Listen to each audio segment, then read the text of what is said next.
everyone, and welcome to RSU TV's live broadcast of the Muscogee Creek Nation Principal Chief Forum. I'm Sam Jones, and I'll be tonight's moderator. Tonight's forum is brought to you by Rogers State University and in cooperation with Tulsa Community College. We're live in the Thomas K. McKeon Center for Creativity in downtown Tulsa. The candidates for Principal Chief are incumbent George Tiger, former Director of the Eastern Oklahoma Healthcare System, James Floyd, Tribal Representative for the Muscogee District, David Nichols, Small Business Owner, Adam Jones III, and Council Member and Speaker, Thomas Yahola. Earlier, names were drawn from a hat to determine the order of who will answer the first question and make closing statements. Questions will be asked by me. The rules for tonight's debate are very simple, and they are: candidates will have 90 seconds to answer each question and 2 minutes for closing statements. There'll be no opportunity for rebuttal following the closing statements. Candidates cannot interrupt one another. At all times, everyone's expected to be civil. As the moderator, I can exercise the right to interrupt if the answer being given strays from the subject, and then I can ask a follow-up if I think it's necessary. So, gentlemen, let's get started. First question. Should the Carter Center have been brought in to monitor the upcoming primary election? Mr. Yahola. Thank you for the question. Yes, it should be.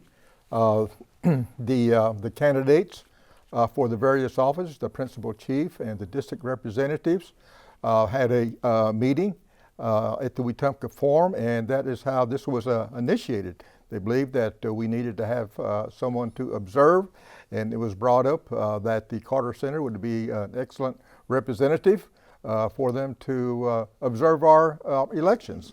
They do not interfere with the elections, only there for observations. And some of the comments that we had is that, this just extra set of eyes that will be overlooking our counting of the ballots. And they were all in agreement. The National Council said they thought it was a good idea. So we are looking forward for them if they decide to accept our invitation to observe our elections. Mr. Nichols, same question. Thank you, sir. I do also feel they should have came in, and I do wish they would be able to monitor our election. I feel that it's very important that we have a little extra eyes on our election. We've had things happen in the past. When I'm not saying nothing's going to happen this time, but I just feel that they could give us some insight on improvements to our election, and I believe I'd very much welcome them to be here. The cost is nothing. They say the cost. It's been said there is cost to this, but I believe there is no cost at all to this. But I would like to see them come in. Thank you. Mr. Tiger, same question. Thank you very much. I have not been asked my position on this, even a petition. I didn't know anything about it. However, I believe it's important that what we have in-house, so to speak, with the Constitution, with the election codes that we have, they should be acknowledged and they should be followed through. If at any time that the council or any candidate feels like there needs to be change, we've had 4 years prior to this election to make any changes if needed.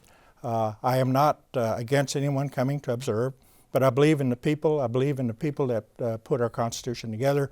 I believe in the people that come up with the election codes, and I feel that we should honor them by following through what they felt was very important in terms of having a successful process in our election.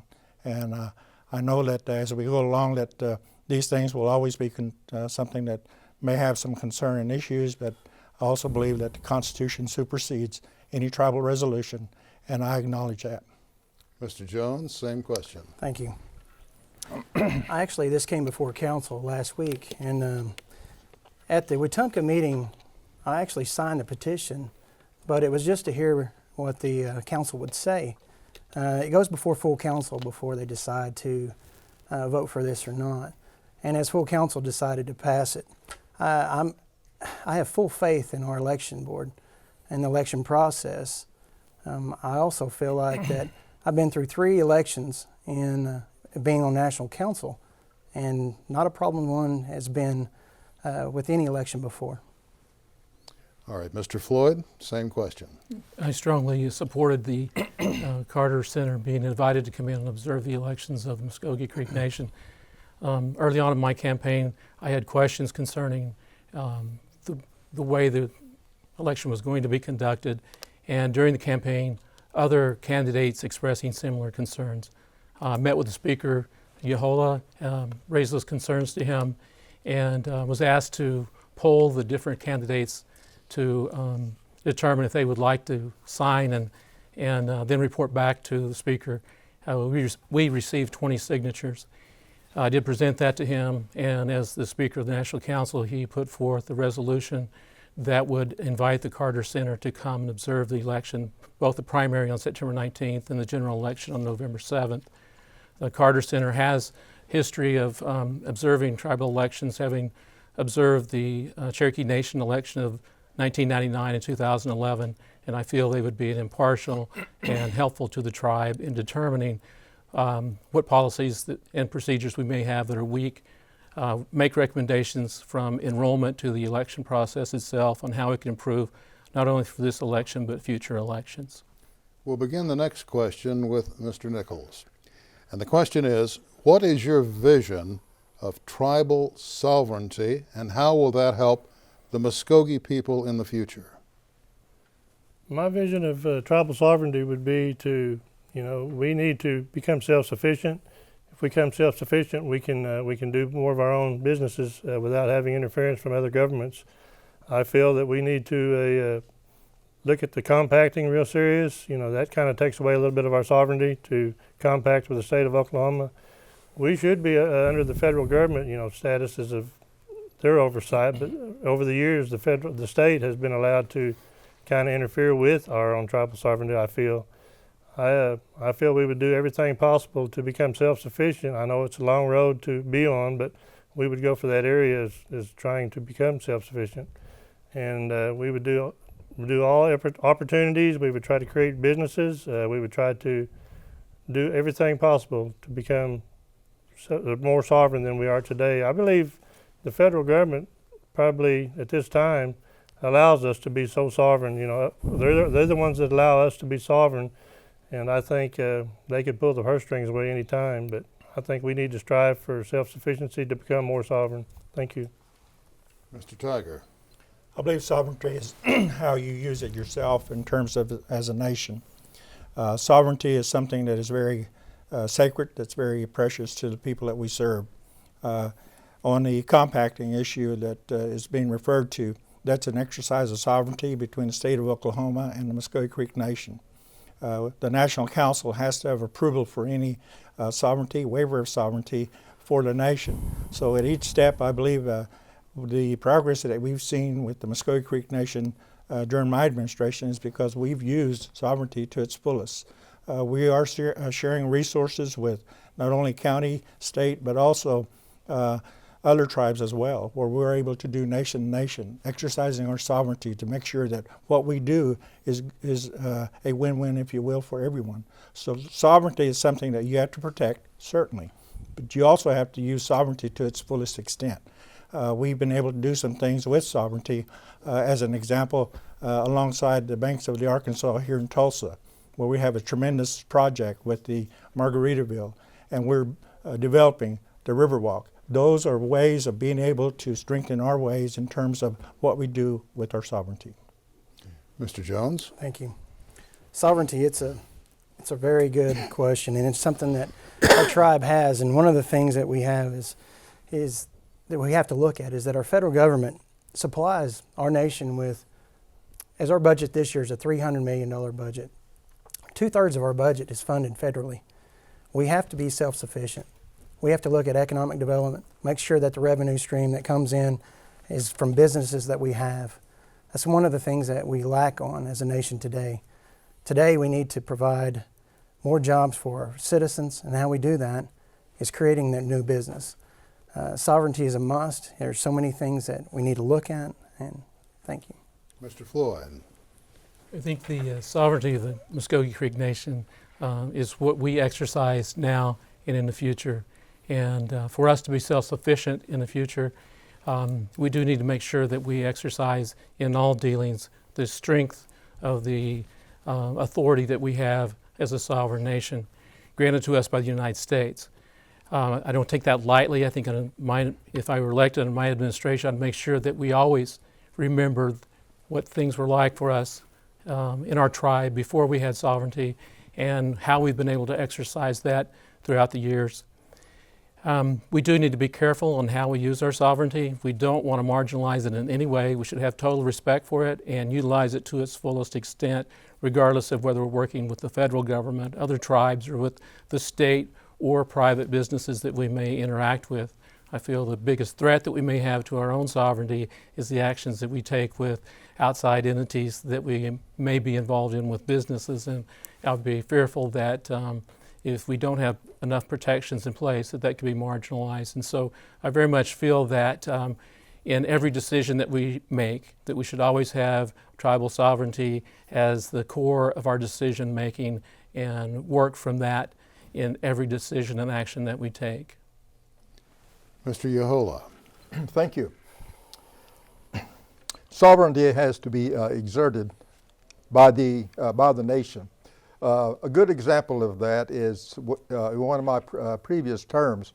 I read in the Tulsa World where the Secretary of Interior would allow the Cherokee Nation to eliminate the amendment in their Constitution that allows the Secretary of Interior to approve any amendments that they had.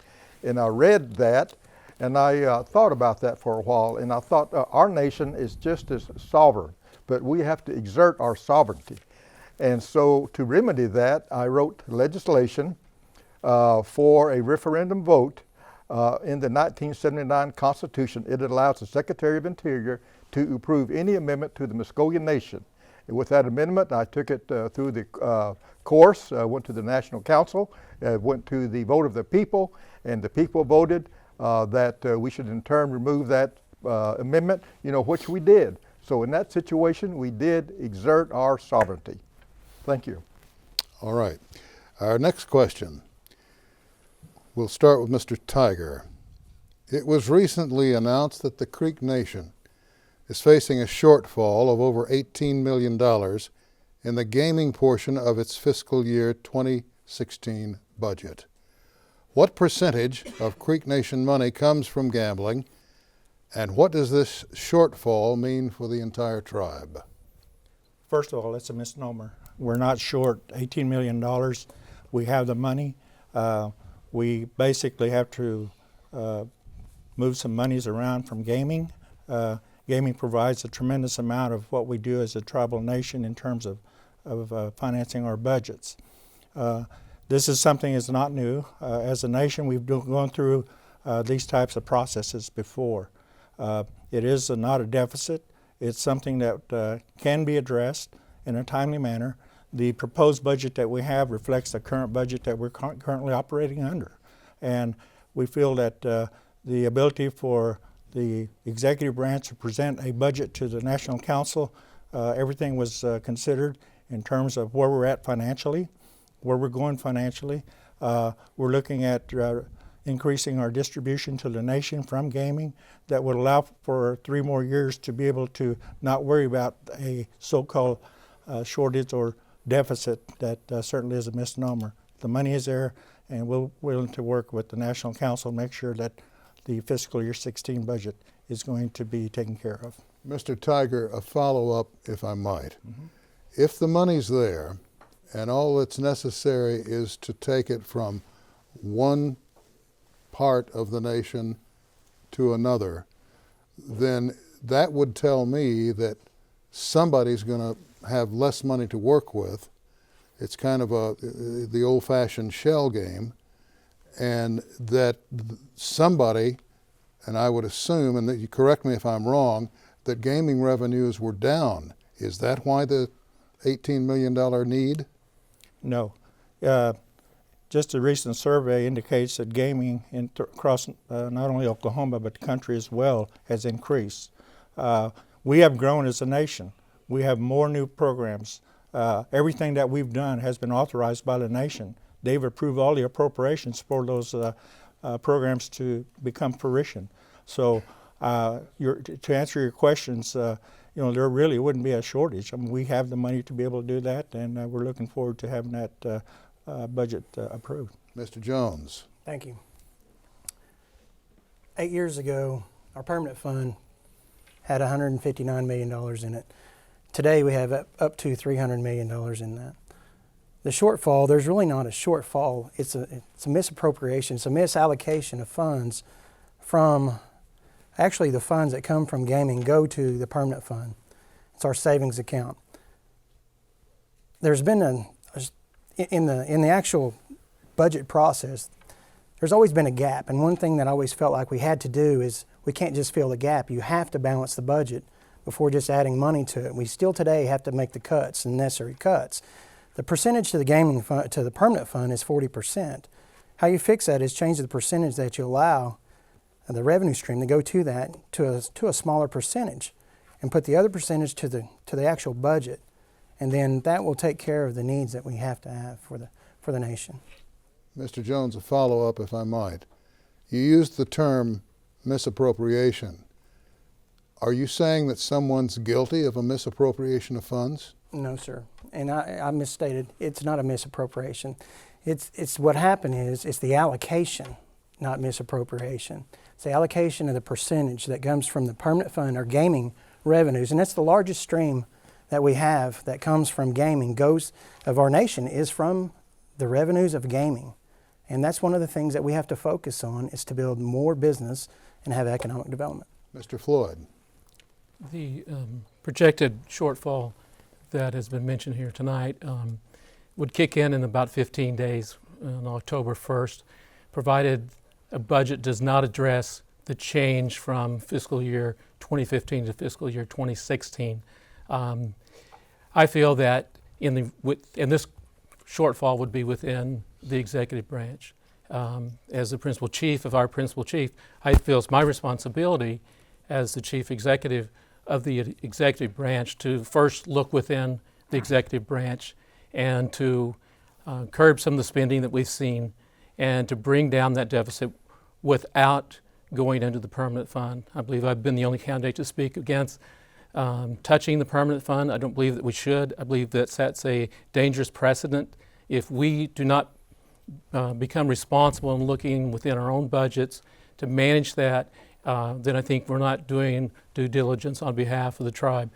Incidentally, last year about this time, I was assigned a hospital to go into and change. They had an $18 million deficit, working with the management team that was those staff in place. Within 4 months, we not only had the plan, but we had the corrections in place so that they would end the year without a deficit, and they did. And so I feel the same thing could be done within the Muscogee Creek Nation without touching the permanent fund. Mr. Yehola. Thank you. The National Council is in receipt of the budget. The council members have reviewed it, and as Speaker, I have called a work session of the National Council, which is scheduled for tomorrow evening. It is an informal meeting of the National Council with no agenda. The topic of discussion will be the budget for FY16, and also a discussion on the proposed amendment to change the distribution of the gaming funds. And so the National Council does have oversight. It's advise and consent. That's what we are there for. And so tomorrow evening in council, we will discuss the budget, see how it can be remedied, but it will be the consensus of the National Council on how they want to handle this situation. And also we will talk about the proposed amendment or proposed legislation which will change the distribution of funds, but we do not want to jeopardize the permanent fund. Thank you. All right. And next we go to Mr. Nichols. Thank you. I feel that it's an obligation of the administration, if I was elected, my administration, or whoever may be in that position, to look at budget cuts as far as not on our programs. We have programs that are shortfall at this time, but there's other areas I believe we could look into as a nation and work to achieve a balanced budget, a better balanced budget to where we are now. I feel that if we get into the permanent fund, which is our savings, that we will be shortcutting our future for our youth, for our young people. I think we have a lot of opportunities for our young people. We want to better educate them. We want to do better in our healthcare systems. If we're going to do any taking out of our permanent fund, which we're not taking out, we're cutting back to distributions. And in a way, it would be taking away. Our permanent fund wouldn't grow, as fast as it has been in the past. But I feel we should look at the programs, everything we've had involved with maybe some extra expenditures, and possibly, make some cutbacks in areas that need to be done. I said in the last general session, we can't rob Peter to pay Paul to fix this. It's only a Band-Aid, for a temporary Band-Aid, so I would say we look into the programs we have and try to do something with the budget. All right. Our next question. To outsiders, tribal economic development appears to be concentrated on gaming. Should it be more diversified? And if so, how should that diversification take place? Mr. Jones? Thank you. Well, I believe with tribal construction is one of the ways that we can right away create jobs, trades for our people that will also create an income for the tribe. We could use our tribal construction as a tribal management company and save us millions. And different projects that we use in-house, we can build our own projects. We can build actually work on different projects for the government and government contracting, and also look into the healthcare side. In the healthcare, I believe that we should look at taking care of our citizens, and how we do that is look at creating possibly a cancer treatment center, setting up an LLC separate from the tribe, and taking those profits and putting it back to the tribe. And that'll take care of citizens' needs as well. All right, sir. Mr. Floyd? I believe we do have to pursue economic development within the tribe and not just be relying on gaming and entertainment revenues. However, I think that we already have investments in place with businesses that the tribe manages, and I feel that we need to maximize the profits that we can generate from those businesses. I think that's important that we do that first. We need to set aside funds to make sure that the businesses that we have now have capital replacement funds in place so that new businesses can go in to replace these aging facilities. We should also carefully study any future economic proposals that we may either design ourselves or presented to the tribe. I think that our record in the past few years has not been that great in generating revenue, so I think we need to be very careful in what we do so that we make sure that our investments pay off in a manner that returns resources to the tribe so that we can extend and expand services to our citizens. All right, Mr. Floyd. Mr. Yahola? Thank you. Gaming is our main source of revenue, and when elected, I would like to develop Fountainhead into a destination point, which is located on the Lake Eufaula. And of course, I know it's going to be gaming. We'll have a hotel, restaurant. There's an adjacent golf course nearby. And we could develop programs that will utilize the waters on Lake Eufaula. And also for those individuals that live in the area, in the rural areas such as Hanna and Dustin and Wetumpka, we could transport those individuals in, for work. Also, and that will complement River Spirit, which is our flagship here in Tulsa, and it is also located on the river. Now, another part of the question is we do have a One Fire LLC, which makes investments, with the monies that they've been appropriated, but also too they have focused on developing a panel, an insulated panel in the Wetumpka area, and that is about to explode, and it will create a lot of jobs for blue-collar workers in our rural areas. All right, sir. Mr. Nichols? Thank you. I feel that economic development is very important for our nation. I've served on the tribal council for 20 years. I have not seen any big business ventures come to light for the nation yet. You know, as it's been said, our gaming is our main source of income at this time. I would like to see, as it's been said, blue-collar jobs down in the southern region of our nation. There's been a lot of administrative jobs created, a lot of gaming jobs created, but there has not been any blue-collar jobs for our citizens in the southern regions. I have a lot of ideas for our farm, our ranch, and even the local property we have on the Highway 75 north of Muscogee. You know, I've served in 4 or 5 administrations, I believe 4 for sure, and economic development hasn't always been a priority. We've talked about it a lot, but I want to make it a reality. You know, I have ideas and I have a team, or we can put a team together that will help create this economic development, and won't have to rely so much on gaming. Gaming is kind of at its peak at this time, and we have a gaming compact coming up in around 2019, so that may be something, you know, where the state would require a little more funding to allow us to do our gaming. So as I said earlier, we're going to have to become more self-sufficient, and that's through economic development. Thank you. And Mr. Tiger. Thank you very much. I'm a very strong proponent of developing partnerships, and I believe we've done that to be able to get into other economic development. Diversification certainly is important. As an example, it's already been brought out that one fire that was implemented because of the fact that I feel like business and government cannot be a winning situation, if you will, because those two just don't mix. So to have a hold'em company like One Fire allows for us to be a little more diverse in what we do in the future. A good example would be Riverwalk. We're right now in the midst of almost a tremendous boom in that area.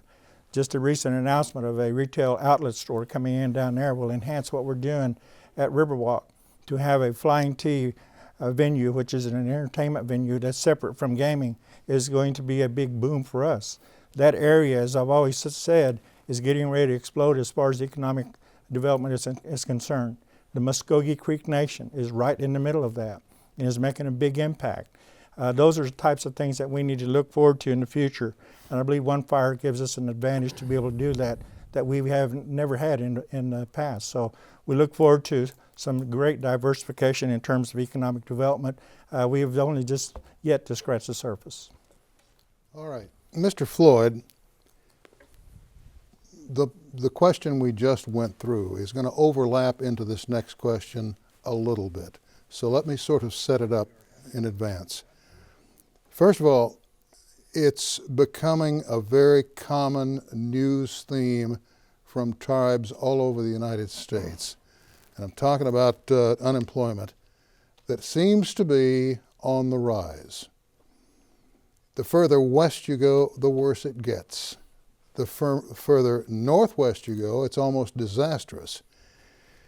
So my question is, if it is a problem all over the country with the various tribes, how can the nation then bring more job opportunities to its rural areas? I mean, the rural areas. I think bringing jobs to within Muscogee Creek Nation is very important. I have worked with tribes in the northern tier states and in the Northwest, and so I've experienced communities with high unemployment rates and also experienced ways in which they've addressed it. I think within the Muscogee Creek Nation, the best way that we can address that is through our education programs and training programs. Not just the formal education, but technical education as well, so that we can train our folks to be qualified and certified to hold technical blue-collar jobs, as we mentioned before. There will be opportunities that will arise. We have invested in the new Eufaula Indian Health Center, the Okemah Hospital. Those are going to be opportunities that the tribe can maximize and put tribal members in those positions, and I feel that we can do that provided we have the training. I think that we can also compete within the market of other jobs if we have the right skill set of our people. So I think investing in our folks so that they have training and certifications, they can then be competitive. I know that we've recently had a tribal member that got hired with the Department of Veterans Affairs This individual holds a certification herself and started this week. And so I know that it wouldn't just benefit the tribe, but also other businesses as well to have well-trained staff, and I support that. Thank you. Mr. Yehola? Yes, in the southern region where I'm from, down at Wetumpka, we do have a lot of individuals that are blue-collar workers. As a result of that, I had to help to get the SIPS plant, which is the energy efficient panels for home building, to be in our area to assist those that wanted to work and live in our areas. Also, since that plant has started making those panels for different buildings up on our campus, they now have a person who is doing the outreach, and he is reaching out to the neighboring tribes, the Seminole Nation, those that are close to us. They're visiting with them. They're having to come down to the plant to witness it, see how it's made, and also how it will make their homes a lot more energy efficient. So we are working, toward that, and I think that in time we will have a well-developed plant that can meet the needs of the neighboring tribes, and also help their employment situation also. Mr. Nichols? Thank you, sir. I believe we need to get, back in the 70s when I was growing up, we had a training program for our citizens, and it was, we do carpentry, plumbing, electrical jobs, various jobs, and I believe we need to implement that again for our blue-collar workers to be able to get them out into the work field and be able to provide for their families. I feel that also we need to do partnerships with other companies, maybe have companies come in that want to hire our people in any region in the southern area that we have land that we could allow them to partnership and provide some type of industry in that area. I feel that that would create a lot of jobs. It's very vital that we do create these jobs in the southern regions because they, the people have to rely temporarily on our social services program, and our social service program has been really overwhelmed in the past few years. And I hear as I go out and visit people, what about jobs in our area? And I've promised that we will do everything we can to provide these jobs for these citizens. But there's a lot of different ways in the technical training, as I said, and partnershiping with other companies. Thank you. Mr. Tiger? Thank you very much. The ability to raise the wealth of our nation allows for us to also raise our educational level so that we can talk about having jobs and having the education to be able to do those. And certainly in the trade industry, because that is something that's really important to our citizens. One of the things in my background is I was a business development specialist, and I know that we push for a small business development center within the tribe that we currently operate. The small business is the backbone of any governmental entity, whether it's federal, state, or in this case, tribal. We also have what we call a TARO program that allows for those blue-collar workers that's been termed this evening, the ability to get jobs on some of the projects that we currently have. The southern region has an office where it was almost shutting down. When we came in as administration, we decided to put more programs in there, so we have a number of people that are working at that southern regional office through the programs that we have.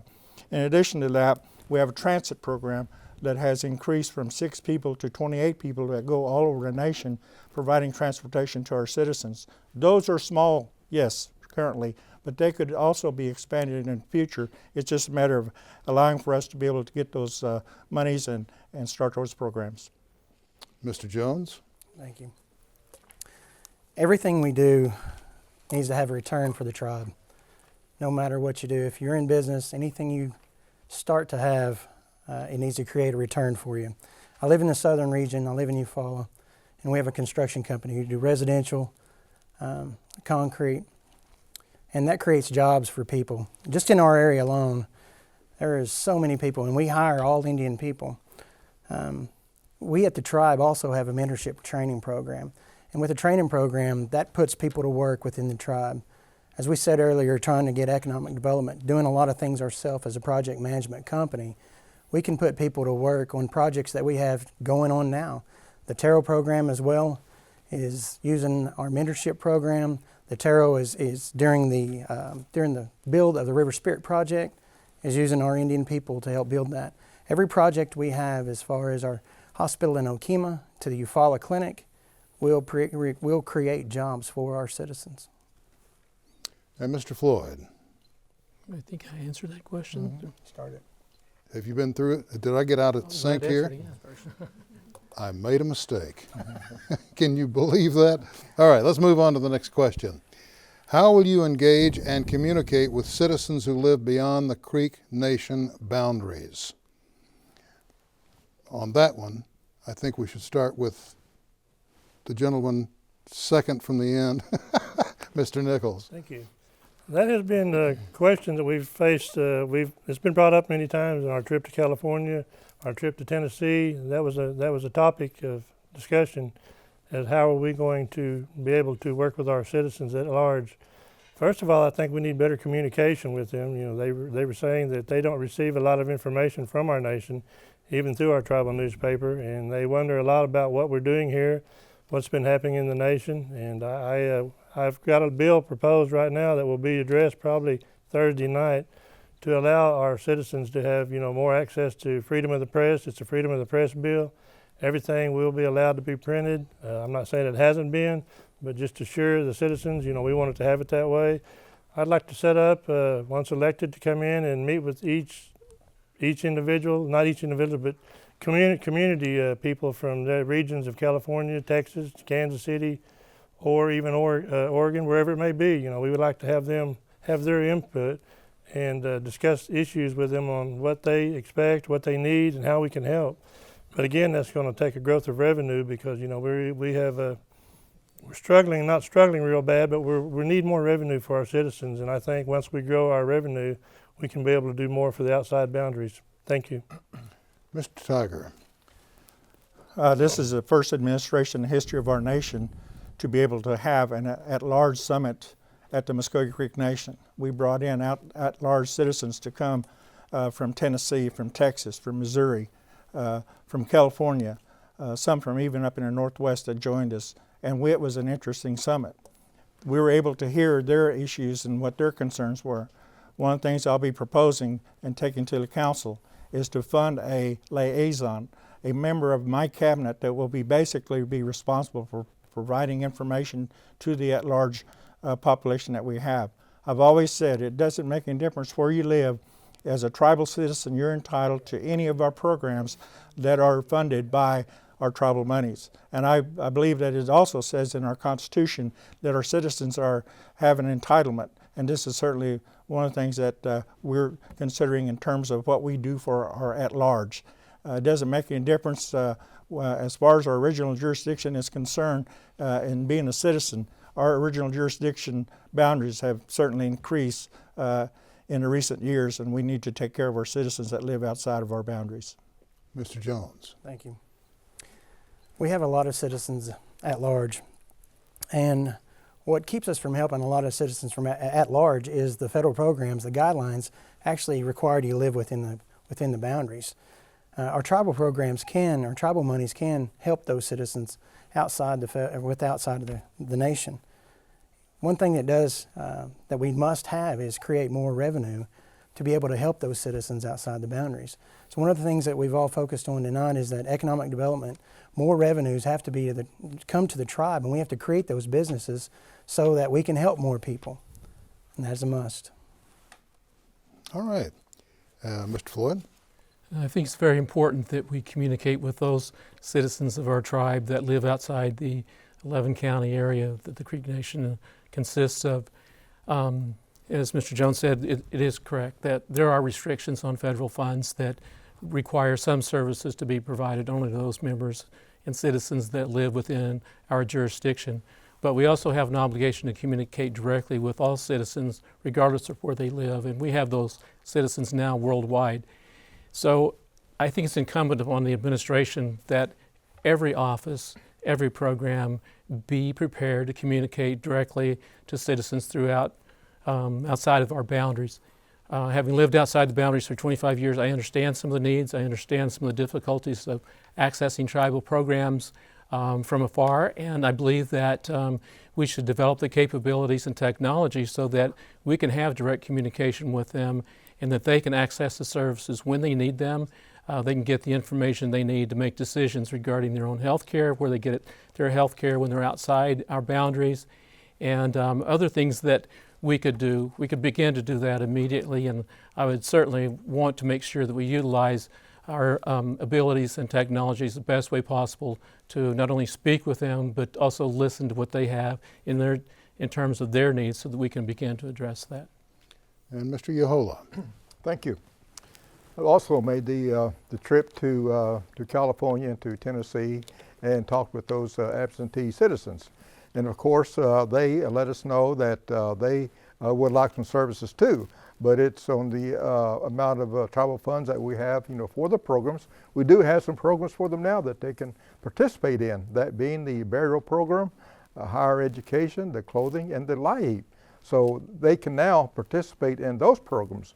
But also at the same time too, when elected, I would, as been said, have a liaison that would set up meetings with individuals in those different locations. And then communications is being there working with the people. So I would actually have that individual liaison person to set up a time that I could go and meet with those individuals as a group and to talk with them to see what their needs were. And I think that's what we need to do.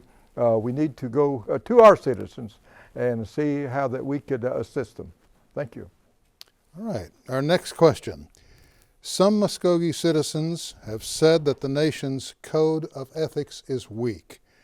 No office seems to monitor it, and it has no penalties. The 1866 Constitution had a national auditor that was elected by the voters. What should be done in 2016 to improve citizen confidence in the actions of their officers? Mr. Tiger? Well, first of all, I think that I've always said you have to reach back to our tradition and culture. If that was in 1866, certainly that can be done in 2015. I know that whenever you talk about the ability for officers to be able to do a service in terms of what is right with them, not only with their programs, but as far as their personal life is concerned, or whatever the case may be, that is something that is very, very crucial as far as being the CEO of this nation. I think that people that work for a nation should be upheld with the highest regard and conduct themselves as such. So I believe that that's something that we really need to look at. If it takes an act or a legislation that needs to be passed and working with the executive branch, certainly I'm very open to that. It is something that we really need to look at, not only with the executive branch, but with the legislature as well, and even with our judicial system. So it comes in all facets of the government that we currently serve, and I appreciate this question. Thank you. All right, Mr. Jones. Thank you. I've been on council for 8 years, and I believe when you're in that position, you're held to the highest expectation. You are the example for our children.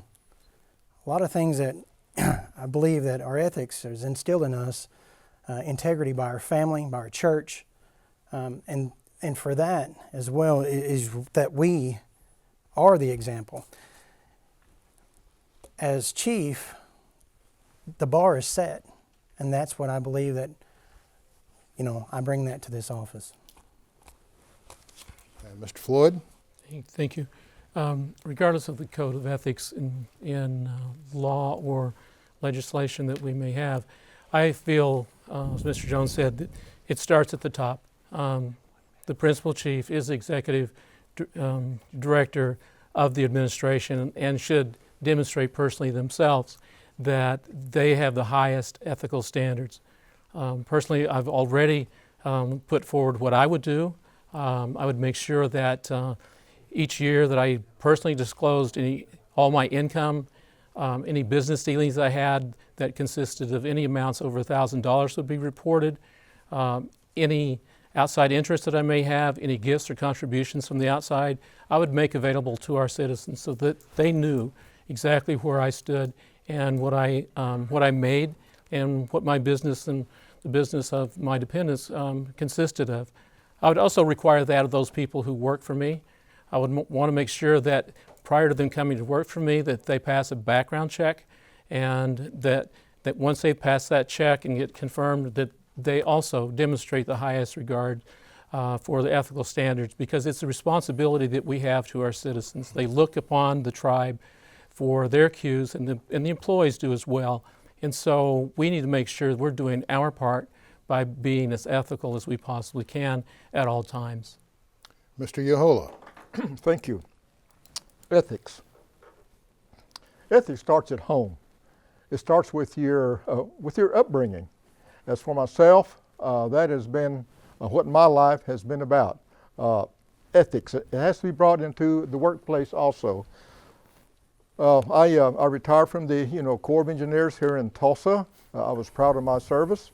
I worked there probably about 13 years, but totally had 30 years as a servant of the United States, and I did my best, and I set an example for individuals.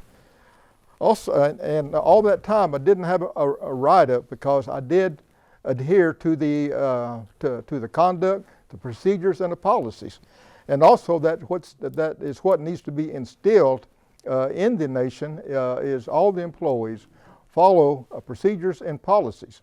And with that, being elected chief, then I would be that example to set for all the department heads to hire those individuals that still have those valued characteristics of work ethics. Thank you. And Mr. Nichols. Thank you, sir. I feel ethics in our nation is one of the most important things we should require from everyone. We have to be very ethical to earn the trust of our citizens. I guess you mentioned a while ago that the citizens have questioned our ethics. My ethics have never been questioned, and I would stand before anyone and answer any questions about how my conduct is. I feel it is something, being honest, being ethical. These are words that's been said over and over by in the forums, but it's one of the most important things we give our citizens. Our trust, have their trust, and I would work very hard, strive very hard to create an ethical. Well, I did create one bill that was ethics for us as tribal elected officials. It hasn't been fully implemented yet, but we should be reporting, our funding levels that we receive if it's received from anyone for campaign contributions or anything like that. I've even openly said that I would provide my W-2s to anyone that wanted to see them. I have nothing to hide whatsoever. So I would require that of our employees, and I want to earn the trust and respect of our citizens once again. Thank you. Thank you, Mr. Nichols. Now, gentlemen, find ourselves in a position where we're going to have to limit the response to the next question to 1 minute, 60 seconds. After that, I will ask each of you then to give a final statement to wrap it up. Here is the question for this one. This tribe has an incredible amount of history, an incredible amount of things to draw on that need to be preserved and somehow passed on to the generations yet to come. What should be done to preserve, for example, the Muscogee and the Uchi language, and what do you recommend as the best way to utilize and also preserve them? And we'll begin our questioning with Mr. Jones. Thank you. Our language program, we as a people, is our language. In our language program, we should enhance that and use our elders and our tribal language speakers to actually continue that. Teach our children at a younger age, teach them in our Head Starts, teach them in schools, and bring that to the people of our nation. We've got to start at a young age and enhance that now. Our culture is our language. All right, Mr. Floyd. Thank you. The Muscogee people for hundreds of years have had a rich culture. The old Creek Confederacy back east was looked upon as the strongest one in the nation. Our language has carried us from that time to where we are now.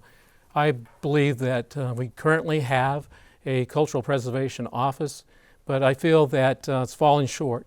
I feel that what we need to do is make sure that we review that office and make the adjustments necessary so that we reinstitute language training in all the schools within the Muscogee Creek Nation, even among the employees of the tribe as well. I myself used to speak more fluently than I do now, but having lived away for a period of time, I lost some of that, and I'd love to be back in an immersion program where I can learn the language myself. I think that we should also make sure that that language is used as a basis for a lot of decisions that we make in the way that we brand ourselves as a tribe in our businesses. Mr. Yahola. Thank you. The language and the knowledge of the tradition is my passion. We do have a language program, which is good for those that do not have an understanding of the language. But the language starts at home. And being from a full-blooded environment from both sides of my family, we still practice that yet. We speak at home. I have a little grandson that is 4 years old, and he can speak some. And I'm very proud of him. He can even start in some of the church songs because that's his environment, and that's our passion. You get me started on this, and I'll just talk. But you know, the Creator gave us this tradition and our way of life, and it's up to us to keep it on. And when you see the Yahola family, you know they are a full-blood family. Mado. Mr. Nichols. Thank you. I feel that we need to invest more money into our language programs. We have a Yuchi language program that has been very successful, and I feel we can add to that success with their help, and they've offered their services to us to help with a language program. I feel our cultural preservation department needs to be funded at a higher level of dollars to be able to do the things we need to do as far as, teaching more culture. I feel we need to get our young people and our elders together in classes and let them work together, learn from each other. I think that would be something that the elders would like, and also feel that the young people would be learning from the elders. We need to work more with our traditional grounds, talk with them, see what they are willing to do as far as help us with our culture, because they are the very backbone of our tribe. They have been here many years, and they still exist today through our tribal towns. I feel that it's very important that culture is addressed, and whatever avenues we can do to provide for creating a better culture program, I would be willing to do so. Thank you. And Mr. Tiger. Sam Momin Hayuyan Botat Maro Magairundos. I want to thank you for this question. I believe language is certainly an important part of who we are as Muscogee Creek Nation. Not too long ago, I was approached by a ceremonial person that is well respected in our nation, and he brought up something that really concerns me. He said, "Chief, you may well be the last fluent, full-blood Creek that sits in this office." And it bothers me because one of the things that we've done in this administration is expanded our language program. We have a language app for our citizens that have cell phones. Our Yuchi language program wins awards each year. We've just had an immersion with our language program. In addition to that, as far as what we do as a nation, earlier there's a question about sovereignty. Sovereignty certainly encompasses what we do traditionally and culturally. That is the basis of who we are as Muscogee people, and it is important that we continue to protect those things that are so precious not only to this generation, but to the former generations. Thank you, Mr. Tiger. It's at this point that we're going to begin our closing statements. And gentlemen, I wish we had more time, or at least a second show to do this, because I'm hearing things from all of the candidates that I wish we'd heard more of going into the election. So let's begin our closing statements, if you would. Mr. Floyd, you have 2 minutes. Sure, thank you. This election is about change. From the moment that I entered this campaign as an outside candidate, the first forum we attended until the last forum, it's all about change. We're at a critical juncture in our future of our tribe, and we need to make sure that we don't have any reason to not change. I believe I represent that change. From the outside, this is the first time that I've run for political office, and I believe that I bring a skill set that's unique and one that I could apply on the first day that it would have a positive effect on our tribe for the future.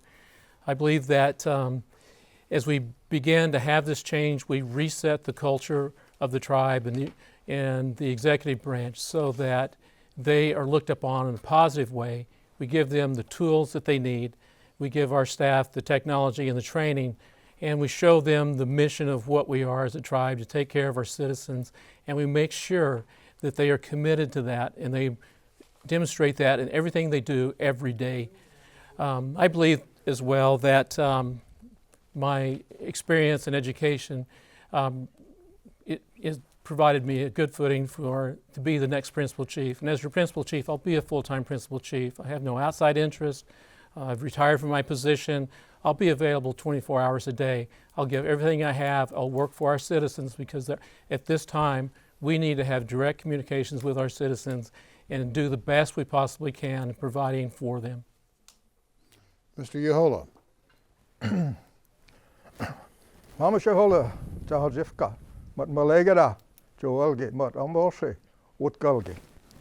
This is how you greet yourself with the elders, to let you know what clan that you're from and what clan that your wife is from. I want to say that the office of the principal chief is an honorable position, and it should be one of integrity, honesty, and transparency. And that's what my life has been about. Also, I'm qualified. I've had 20 years of experience being on the National Council. This is my 4th term as serving as its speaker. I've also served as 2 years of being the manager at the Realty office. My education, I graduated from Bacone College and also received my Bachelor of Science degree from Northeastern State University. And I lived in Wetumpka all my life, except the time that I was in school or in the service. Also want to say that I'm the only veteran here. I served in the U.S. Army and took an oath to uphold the Constitution of the United States by serving in the U.S. Army, and I'm very proud of that. But also we extended that to the Muscogee Nation Honor Guard, which in turn is Muscogee veterans that serve as a military detail for those individuals, our citizens that pass on. We do the military rights for them. And also, Yehola, it's a Muscogee name. And to show you that I have a real passion about this, my 2 sons, the oldest one, his name is Asa Yehola. You remember that? They're part Seminole, and he takes his name from that. And my youngest son is Obethli Yehola, and he is the leader that left the Laurel Creeks from Indian Territory up to Kansas. And I'm very, very proud of that. Amalgit, Mado, together. Mr. Nichols. Thank you, sir. I'm coming in this with an open heart for my people, for my citizens, for the citizens. I feel that it's very important that we look at all avenues to make our tribe prosperous. I do want to do the economic development thing, because that provides the money for everything we have to have, our health care.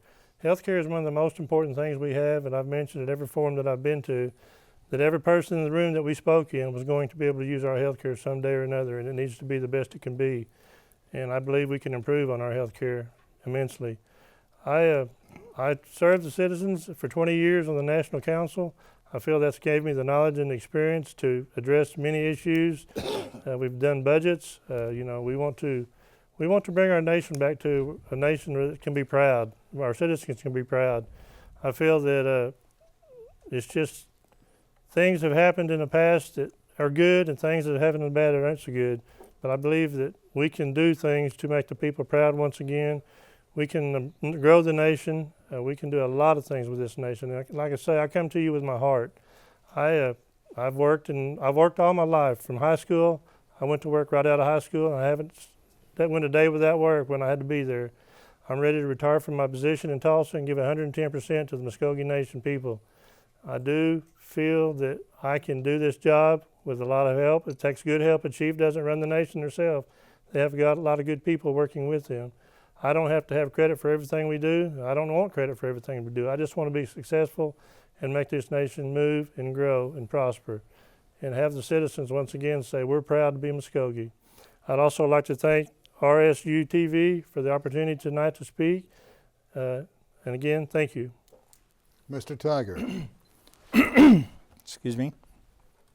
Adot Kagi Doaksat, Tiktangi Bombalakchat, Maharamado Magerundos. I too want to thank RSU TV and the workers for allowing us to be here this evening. I've been a full-time chief for this nation in the last 4 years. There's been a tremendous growth in terms of the Muscogee Creek Nation, new initiatives, new programs, and certainly I believe I'm the best qualified. I've held leadership capacities on a national, state, and local level with our nation.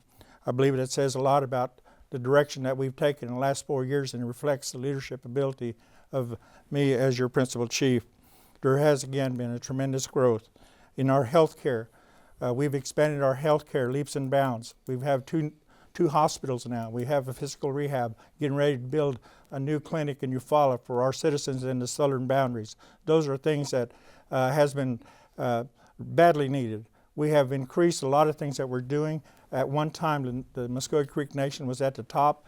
No longer they were. We were stagnated. This administration came in, and now we're at the level and vying for that level to where we were at one time. People are recognizing the Muscogee Creek Nation on a national level.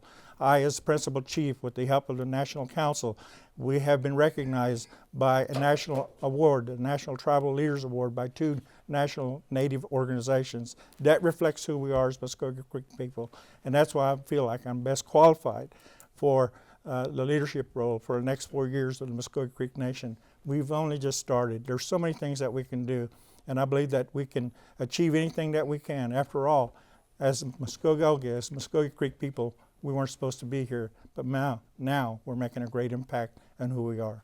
Maroji Gejas, thank you. Mr. Jones. Thank you. Thank you, RSU TV, for having us tonight. I'm honored to have served on National Council for 8 years for our Creek citizens. It's given me a lot of insight to see the much needed changes. There's a lot of things we need to fix. We as a tribe must be self-reliant. We must focus on that. I don't believe we have time.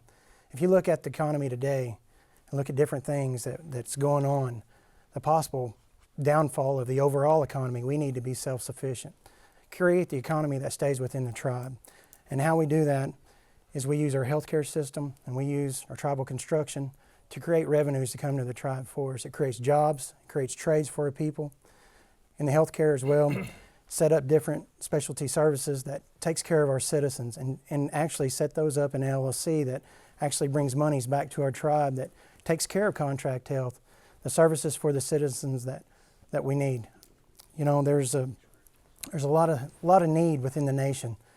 I and my family, we use the same services that we want to provide for. I want the people to see that, you know, as a chief, I do use the same services you do. We know your needs. You know, I believe I bring the tribal experience in construction, in healthcare, and you know, I want to lead this nation with your help. And don't forget to vote on September 19th. Whoever you choose to vote for, you make sure you light a fire under all of us, and I bring that fire to you. Thank you. Thank you, gentlemen. That concludes tonight's forum. Remember, my friends, to let your voices be heard. Go vote. The primary, as you already know, is Saturday the 19th. Anyone wishing to watch tonight's forum again, it'll be posted on rsu.tv tomorrow morning. I'm Sam Jones, and on behalf of RSU TV, Rogers State University, and our partner, Tulsa Community College, I want to say thank you for watching.